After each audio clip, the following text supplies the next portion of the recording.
আজ পহেলা মে আন্তর্জাতিক শ্রমিক দিবস। 1886 সালের 4 মে শ্রমিকদের প্রতি দৈনিক 12 থেকে 14 ঘন্টা কাজের পরিবর্তে 8 ঘন্টা কাজের দাবিতে আমেরিকার শিকাগো শহরে এক রক্তক্ষয়ী আন্দোলনের মাধ্যম দিয়েই এই দিবসটি প্রতিষ্ঠা লাভ করে এবং সেই থেকে প্রায় 1.5 শতক ধরে শ্রমিকদের মর্যাদা ও অধিকার প্রতিষ্ঠার লক্ষ্যে অত্যন্ত গুরুত্বের সহকারে সারা বিশ্বে এই দিবসটি পালিত হয়ে আসছে।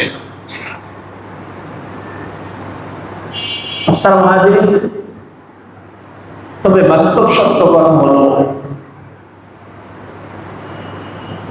যেদিন থেকে বা যখন থেকে সারা বিশ্বের শ্রমিকরা যখন নিজেদের অধিকার প্রতিষ্ঠার লক্ষ্যে দুনিয়ার মজদুর এক হও স্লোগান তুলেছে, আওয়াজ তুলেছে, তারও বহু বছর আগে ইসলাম শ্রমিকদের মর্যাদা ও অধিকার প্রতিষ্ঠার লক্ষ্যে বিভিন্ন নির্দেশনা দিয়েছে।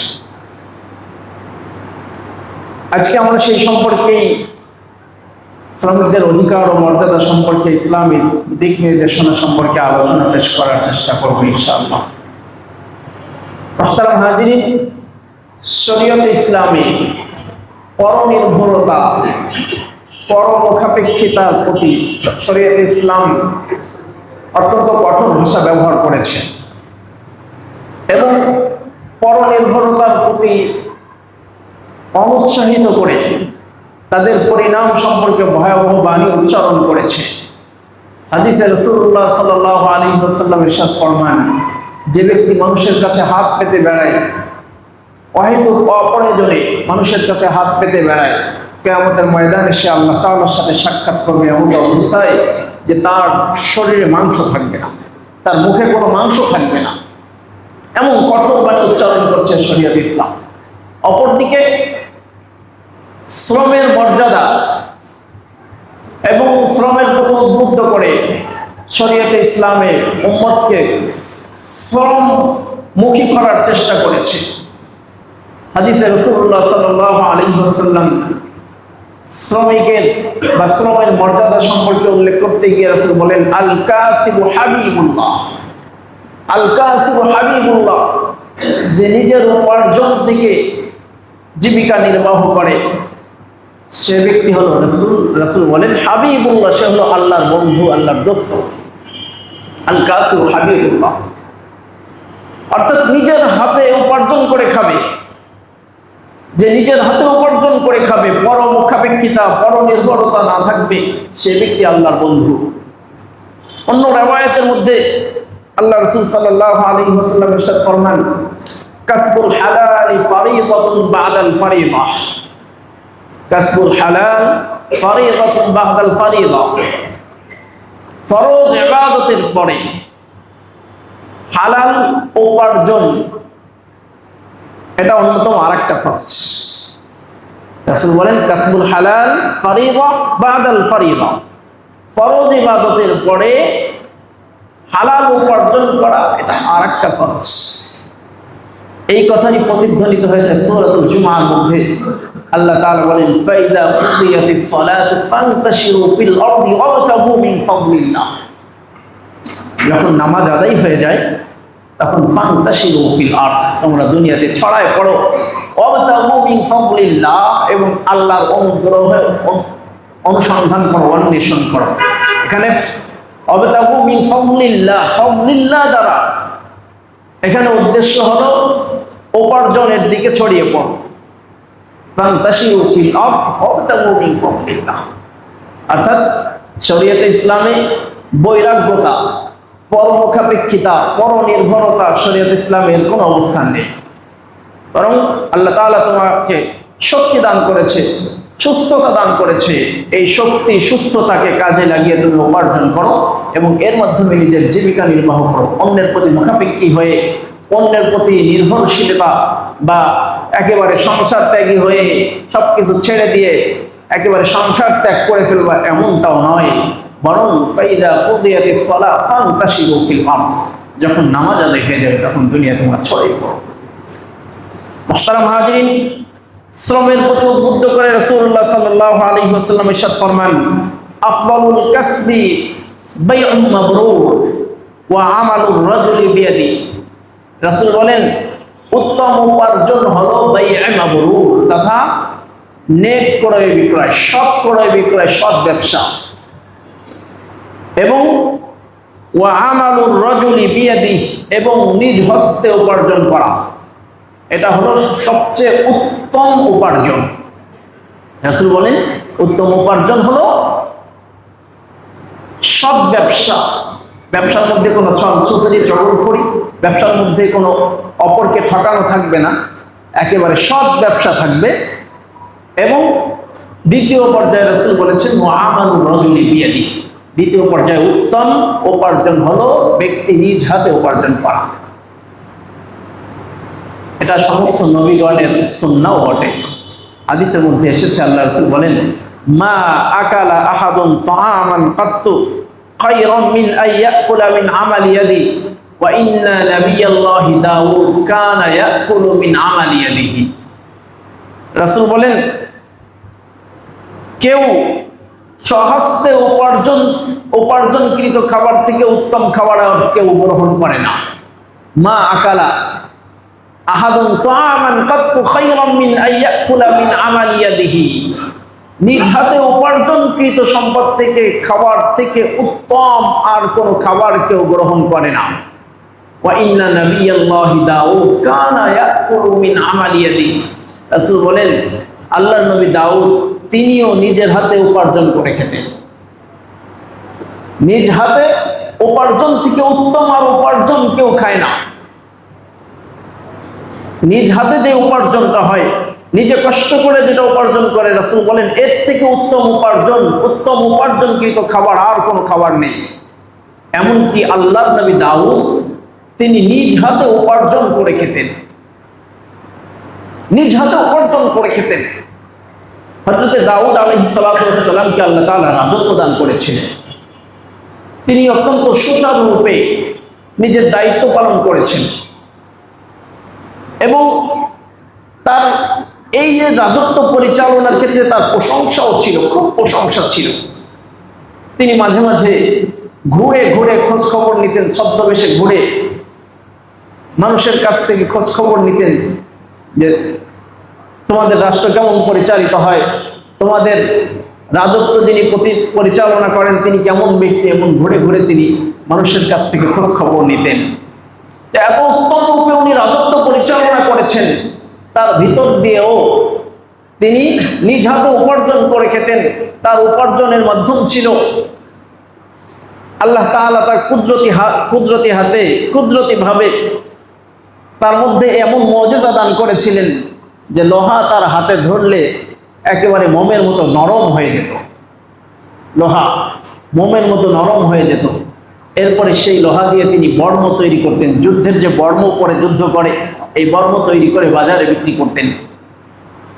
তাহলে আল্লাহ নবী দাউদ তিনি রাজত্ব পরিচালনা করছেন, কিন্তু নিজের পরিবার পরিচালনার ক্ষেত্রে নিজের হস্তে উপার্জনকৃত খাবার তিনি গ্রহণ করেছেন। এরকম প্রায় সকল নবী নিজের হাতে উপার্জনকৃত খাবার খেয়েছেন। প্রত্যেকেই শ্রমের প্রতি গুরুত্ব দিয়েছেন, প্রত্যেকেই বিভিন্ন শ্রমের সাথে জড়িত ছিলেন। হযরত আদম আলাইহিস সালাতু ওয়াস সালাম কৃষি কাজ করতেন, হযরত নূহ আলাইহিস সালাতু ওয়াস সালাম কাঠ মিস্ত্রির কাজ করতেন, হযরত ইব্রাহিম আলাইহিস সালাতু ওয়াস সালাম গৃহ নির্মাণের কাজ করতেন, হযরত সালেহ আলাইহিস সালাতু ওয়াস সালাম বস্ত্র তৈরি করতেন, হযরত ইদ্রিস আলাইহিস সালাতু ওয়াস সালাম সেলাই কাজ করতেন। এরকম প্রায় প্রত্যেক নবী বিভিন্ন শ্রমের সাথে জড়িত ছিলেন। এমনকি আমাদের নবী জনাবে মুহাম্মদুর রাসূলুল্লাহ সাল্লাল্লাহু আলাইহি ওয়াসাল্লাম তিনিও বকরি চড়িয়েছেন। আম্মা জান খাদিজা রাদিয়াল্লাহু তাআলা আনহার ব্যবসায় শ্রম দিয়েছেন। পৃথিবীর সর্বশ্রেষ্ঠ মানব, সমস্ত নবীগণের সর্দার যিনি জনাবে মুহাম্মদুর রাসূলুল্লাহ সাল্লাল্লাহু আলাইহি ওয়াসাল্লাম, তিনিও বকরি চড়িয়েছেন, তিনিও শ্রম দিয়েছেন। আম্মাজান খাদিজা রাদিয়াল্লাহু তাআলা আনহার ব্যবসার জন্য, ব্যবসার কাজে তিনি শ্রম দিয়েছেন, দূর বাজারে গিয়ে তার ব্যবসা করেছেন। তাহলে আম্বিয়া আলাইহিস সালাতু ওয়াস সালাম যে কাজগুলো করেছেন, আমাদের নবী জনাবে মুহাম্মদ রাসূলুল্লাহ সাল্লাল্লাহু আলাইহি ওয়াসাল্লাম যে কাজগুলো করেছেন, সেই কাজগুলোই তো আজকে আমাদের শ্রমিক জনতা সেগুলোই আঞ্জাম দেয়। তাহলে যে কাজগুলো আম্বিয়া আলাইহিস সালাতু ওয়াস সালাম করেছেন, সেই কাজে জড়িত শ্রমিকদেরকে কেন আমরা হেয় করি? কেন আমরা তাদেরকে ছোট জ্ঞান করি? কেন তাদের মর্যাদা, তাদের অধিকার প্রতিষ্ঠার লক্ষ্যে তাদেরকে আলাদা করে দিবস পালন করতে হয়? কেন তাদের অধিকার প্রতিষ্ঠার জন্য আলাদা করে আন্দোলন করতে হয়, আলাদা স্লোগান তুলতে হয়? কারণ এটা তো আম্বিয়া আলাইহিস সালাতু ওয়াস সালামের সুন্নাত, সেই কাজই তো তারা করছে। তাহলে তারা কেন হেয়র পাত্র হবে? তারা কেন লাঞ্ছনার শিকার হবে? তারা কেন অন্যায় অবিচারের শিকার হবে?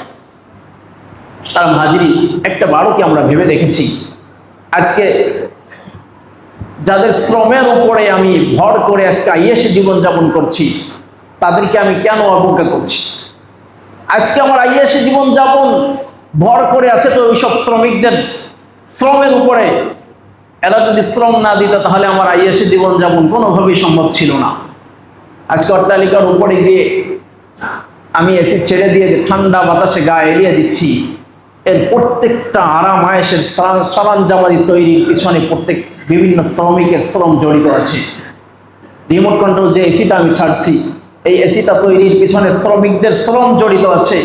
যেই খাটের উপরে শুয়ে আমি আরাম করছি, সেই খাটটার তৈরির পিছনে শ্রমিকদের শ্রম জড়িত আছে।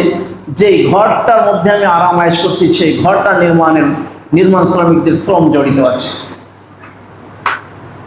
আজকে আমি তাদের শ্রমের উপর ভর করে তাদের সাথে আমি আবার অন্যায় আচরণ করছি।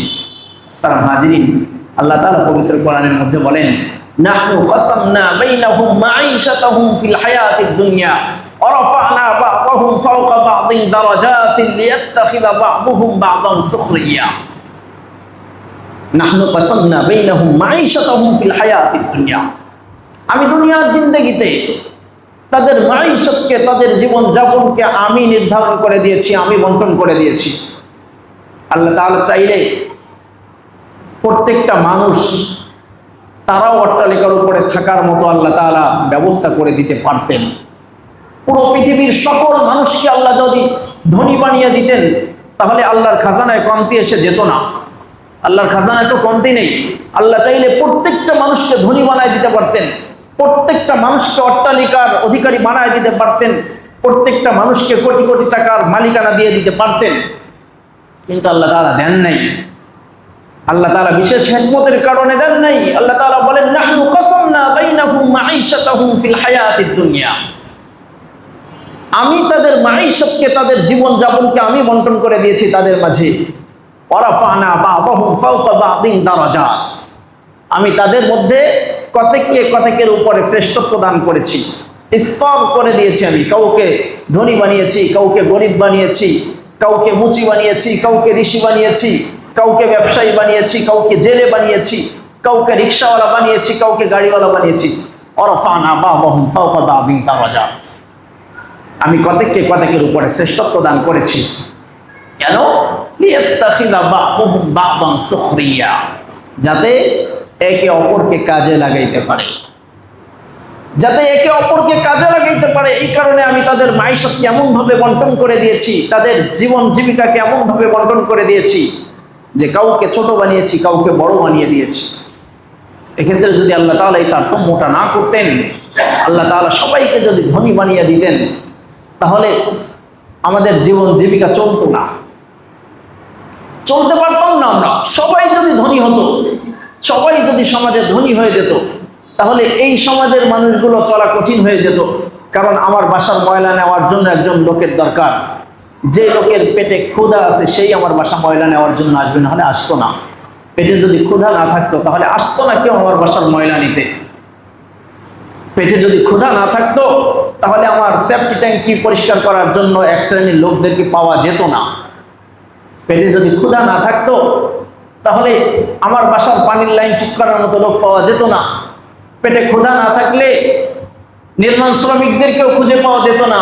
পেটে ক্ষুধা না থাকলে আমার আইয়াসী জীবনযাপনের আসবাবগুলো তৈরির পিছনে শ্রমিক খুঁজে পাওয়া যেত না, বরং তখন কি করতে হতো? সবার টাকা আছে, সবাই কোটিপতি, সবাই কোটি কোটি টাকার মালিক, বড় বড় অট্টালিকার মালিক, কিন্তু এখন এই অট্টালিকা তৈরিটা করবে কিভাবে? অট্টালিকা তৈরি করার জন্য তো লোক দরকার, কিন্তু কারো পেটে তো ক্ষুধা নেই, সবাই তো টাকা আছে, সবার টাকা আছে, কেউ আর আমার বাড়ি নির্মাণ করার জন্য কেউ আসবে না। তখন আমাকেই আমার কাজ করতে হতো, আমাকেই আমার কাজ করতে হতো। এই বাড়ি নির্মাণ করার জন্য যা কিছুর প্রয়োজন সবকিছু আমাকে করতে হতো। বাজারে গেলে ইট পাইতাম না, আমাকে নিজেকেই ইটের ভাটা তৈরি করে ইট নিজেকেই পোড়াইতে হতো। ওখানে আবার যে শ্রমিকগুলো কাজ করে এই শ্রমিক আমি নিজেই হতাম। এই ইট আমাকেই তৈরি করতে হতো, জমিন থেকে মাটি কেটে এনে সেই মাটির খামিরা তৈরি করে, এরপরে সেই মাটিকে মিক্সার করে, এরপরে ফর্মার মধ্যে দিয়ে ইট বানিয়ে সেই ইটে আবার আগুন দেওয়ার জন্য আমাকে ওর মধ্যে ঢুকতে হতো, আমাকে আগুন দিতে হতো, সব কাজ আমার নিজের হাতে তৈরি করতে হতো। এরপরে ইট বানানো শেষ, ইট বানিয়ে এনে এরপরে বালু উত্তোলন করার জন্য আমাকে যেতে হতো, ওই বালি পরিষ্কার করার জন্য আমাকেই কাজ করতে হতো, সিমেন্টও আমাকে তৈরি করতে হতো। প্রত্যেকটা কাজ একেবারে সব কিছু গুছিয়ে এনে এরপরে বাড়ি নির্মাণের এই কাজগুলো আমাকে করতে হতো। একটা বাড়ি লক্ষ্য করে দেখেছি, 10 তলা 15 তলা 20 তলায় ঝুলে ঝুলে রং মিস্ত্রিরা রং করতেছে। 10 তলা 15 তলায় ঝুলে ঝুলে নির্মাণ শ্রমিকরা নির্মাণ করতেছে। জীবনের মায়া ছেড়ে দিয়ে তারা এত এত রিস্কের কাজগুলো তারা আঞ্জাম দিচ্ছে। এই কাজগুলো সব আমাকে করতে হতো। সবাই যদি আমার মতো হয়ে যেত তাহলে এই কাজগুলো সব আমাকে করতে হতো, আর এই কাজগুলো আমার পুরো জীবন শেষ হয়ে যেত, কিন্তু আমি আমার আইয়াসী জীবন আর দেখতে পেতাম না। কারণ এতগুলো কাজ করার জন্য আমার পুরো জীবন শেষ। ইট বানানোর জন্য তো আমার 10 বছর লেগে যেত, একা যখন করবো 10 বছরও পারতাম না। বালু উত্তোলন করতে গিয়ে ওই সেই দ্বীপের উপরে আমাকে পড়ে থাকতে হতো বছরের পর বছর। সিমেন্ট তৈরি করতে গিয়ে তো আমি আমার নিজেকেই খোয়াই ফেলতাম, আর আইয়াসী জীবন যেমন হতো না। এটা আল্লাহ তাআলার নিয়ামত, আল্লাহ তাআলার মহা নিয়ামত। এই যে আল্লাহ তাআলার মধ্যে আল্লাহ তাআলা শ্রেণী বিন্যাস করেছেন, এই যে সৃষ্টির মধ্যে যে শ্রেণী বিন্যাস করেছেন, এটা আল্লাহ তাআলার এক মহা নিয়ামত। এই নিয়ামতের বদৌলতেই আজকে আমরা যে যার সামর্থ্য অনুযায়ী আইয়াসী জীবন যাপন করছি, সুন্দর পোশাক পরিধান করছি, সুন্দর খাবার গ্রহণ করছি, সুন্দর অট্টালিকার মধ্যে বসবাস করছি, আরাম আয়েশের মধ্যে বসবাস করছি।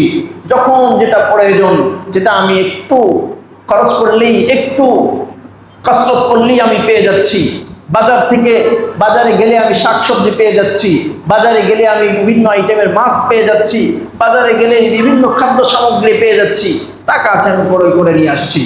কিন্তু এই প্রত্যেকটা বস্তুর পিছনে যদি আমি খুঁজি তাহলে দেখতে পাই হাজার হাজার শ্রমিকদের শ্রম এর সাথে জড়িত আছে। বাজারে গেলে আমি ইলিশ মাছ পেয়ে যাচ্ছি, কিন্তু ওই সমস্ত জেলেদের শ্রমের খবর তো আমার কাছে নেই। তারা মাসের পর মাস পরিবার ছেড়ে একেবারে সমুদ্রের মধ্যে তাদের জীবনটা এভাবে পার করে দিচ্ছে, এই মাছ ধরার ক্ষেত্রে তাদের জীবনটা শেষ করে দিচ্ছে। আমি বাজারে গিয়ে মাছ কিনে নিয়ে চলে আসছি, কিন্তু এখানে ওই জেলেদের শ্রম কি পরিমাণ হয়েছে সেটা উপলব্ধি করার ক্ষমতা আমার নাই। একটা দিন যদি সমুদ্রের পাড়ে গিয়ে দেখতে পাইতাম কমপক্ষে, তাহলে হয়তো উপলব্ধি করতে পারতাম কি শ্রমটা তাদের পিছনে গেছে। এরকম প্রত্যেকটা কাজের পিছনে হাজার হাজার শ্রমিকদের শ্রম জড়িত। এরা যদি না থাকতো তাহলে আমার এই আরাম আয়েশের জিন্দেগি হতো না। এই কারণেই আল্লাহ তাআলা বলেন,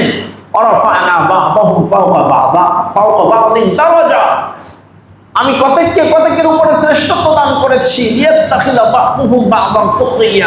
যাতে একে অপরকে কাজে লাগাইতে পারে। তার হাজির জন্য শ্রমিকদেরকে অবহেলা নয়, শ্রমিকদের প্রতি কোনো প্রকার অন্যায় অবিচার নয়, বরং তাদের সাথে ভ্রাতৃত্ব সুলভ আচরণ করতে হবে। তারা আমাদের ভাই, তারা আছে বলেই আজকে আমি আরাম আয়েশ করতে পারছি, তারা আছে বলেই আমি আমার প্রয়োজন মিটাইতে পারছি। তারা যদি না থাকতো তাহলে আমার এত কিছু কখনোই সম্ভব ছিল না।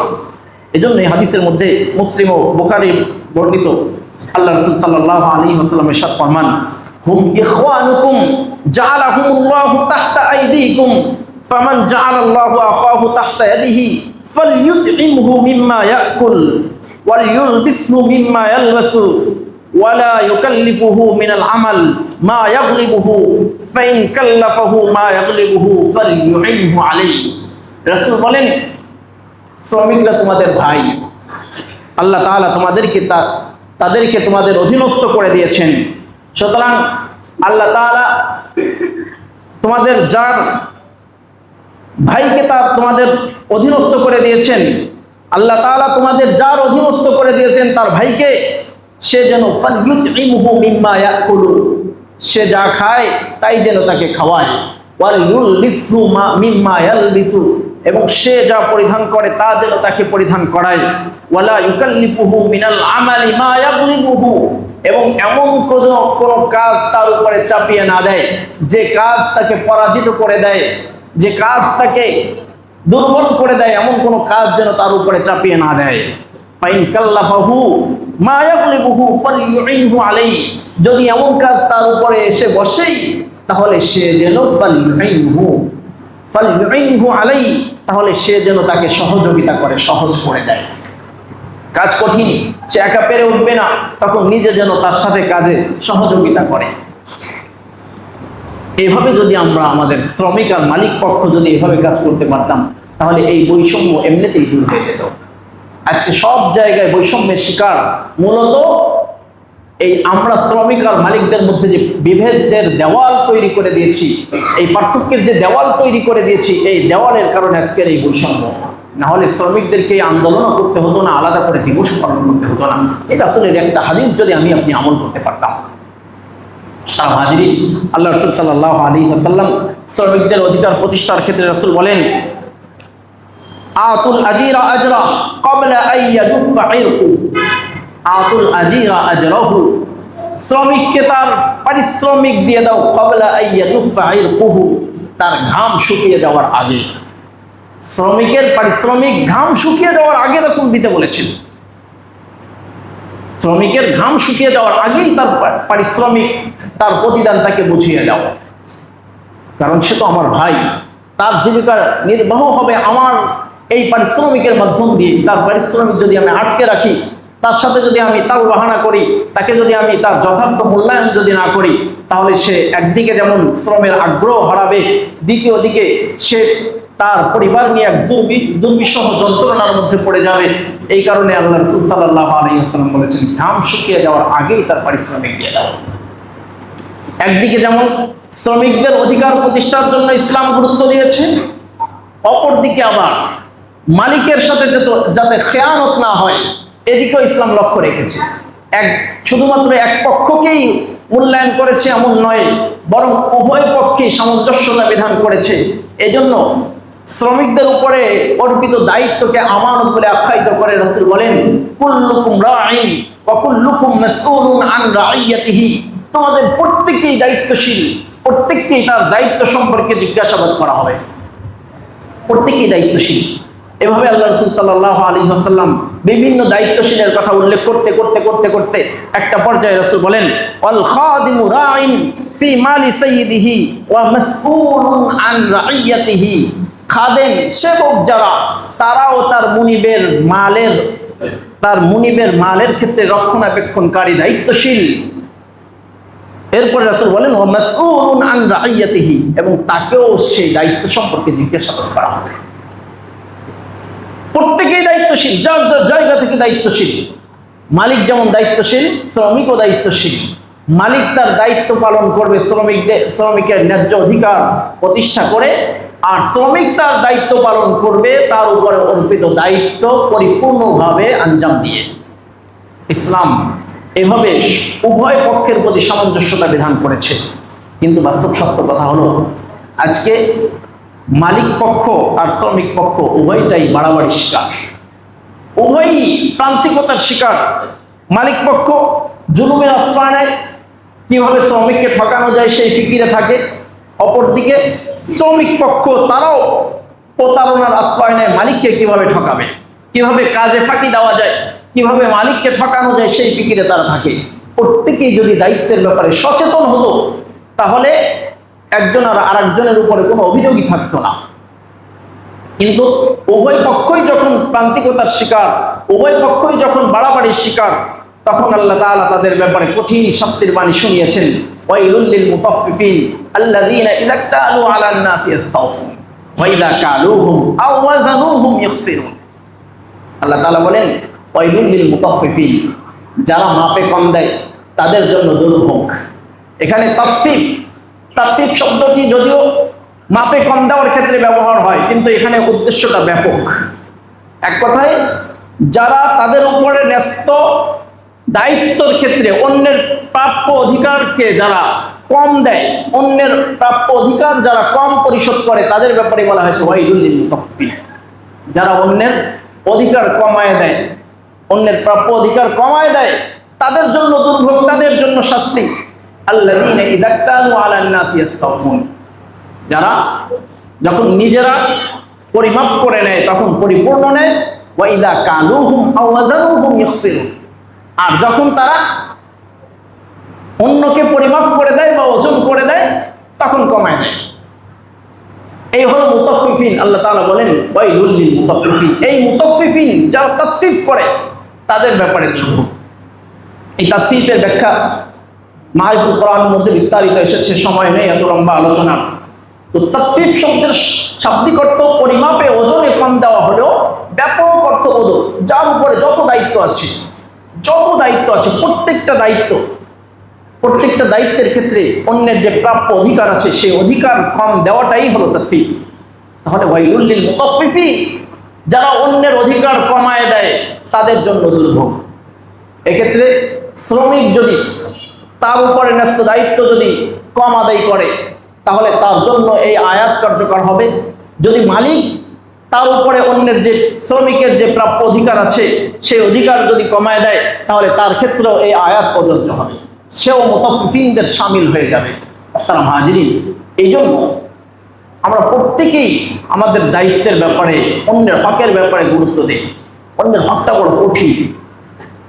আজকে আমি হয়তো সামান্য কিছু টাকা প্রতারণা করে আটকায় রাখলাম, অথবা শ্রমিক সামান্য একটু অলসতা করে কাজে ফাঁকি দিয়ে সে হয়তো নিজের পরিশ্রমটা কমায় নিল, কিন্তু কিয়ামতের ময়দানে অন্যের হক নষ্ট করার গুনার বোঝা মাথায় নিয়ে আল্লাহর দরবারে হাজির হতে হবে। এজন্য আমি মালিক পক্ষ, আমি শ্রমিকের যথার্থ মূল্যায়ন করি। আমি শ্রমিক পক্ষ, আমি মালিকের কাজের পরিপূর্ণ আমানতদারিতার সাথে কাজ করি। যদি উভয় পক্ষই আল্লাহর কথা স্মরণ করে, আল্লাহর ভয় দিলে রেখে যদি প্রত্যেকের হক যথার্থভাবে যদি আদায় করে দেয়, তাহলে সমাজের মধ্যে আর কোনো বিশৃঙ্খলা থাকবে না, কোনো আন্দোলনও থাকবে না, কোনো স্লোগানও থাকবে না, কোনো আলাদা করে দিবস পালনেরও প্রয়োজন হবে না। কারণ ইসলাম পরিপূর্ণভাবেই আমাদেরকে দিক নির্দেশনা দিয়ে গেছে। আমরা ইসলাম অনুযায়ী যদি চলতে পারি, তাহলে আমাদের মধ্যকার যে ভ্রাতৃত্ব রাসূল শিখাইছেন সেই ভ্রাতৃত্ব বোধ এসে যাবে। তখন আমাদের মধ্যে এই বৈষম্যের দেওয়ালও আর থাকবে না, একে অপরের ভাই হয়ে জীবন যাপন করতে পারবো। আল্লাহ তাআলা আমাদের সবাইকে কবুল করেন। আমিন। ওয়া আখিরু দাওয়ানা আনিল হামদুলিল্লাহি রাব্বিল আলামিন।